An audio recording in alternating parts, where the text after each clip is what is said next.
Congress leader Jyotiraditya Scindia ने मध्य प्रदेश में party की जीत के लिए पार्टी कारकुनान का शुक्रिया अदा किया।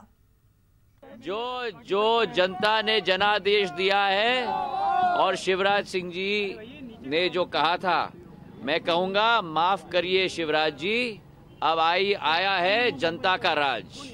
यही जवाब है और जनादेश जनता का सिर माथे लेकर उनके आशा और अभिलाषाओं पर हम लोग उतरेंगे।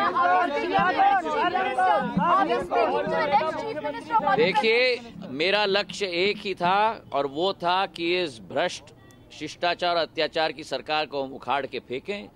जनादेश कांग्रेस पार्टी को मिली है। कांग्रेस के पार्टी अध्यक्ष जो भी निर्णय लेंगे वो सिर माथे है। हम सबको एक साथ मिलकर जनता की आशा और अभिलाषाओं को पर खड़े उतरकर उन्हें पूर्ण करनी है, यही हमारा संकल्प है।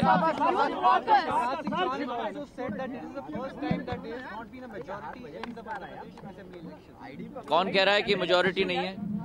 हमारी स्पष्ट बहुमत है। नहीं, 114 हैं और सब निर्दलीय हमारे साथ हैं, बीएसपी हमारे साथ है, समाजवादी हमारे साथ है। कब तक शिवराज सिंह जी जो इबारत लिखी गई है जनता की, कब तक उसको नहीं पहचानेंगे?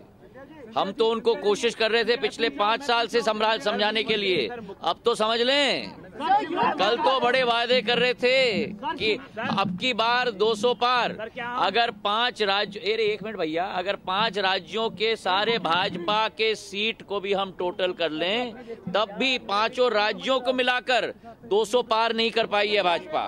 तेलंगाना, मिजोरम, राजस्थान, मध्य प्रदेश, छत्तीसगढ़, 5 राज्यों की सीट देख लो आप, तभी भी 200 पार नहीं कर पाई है। तो थोड़ा अहंकार छोड़ के जमीन पकड़ के भाजपा चले, यही मेरी उनसे विनम्र पूर्वक विनती है। और जहां तक कांग्रेस का सवाल है, हम लोग इस माटी को सिर पर लगाकर 5 साल जनता की सेवा करने के लिए कटिबद्ध हैं।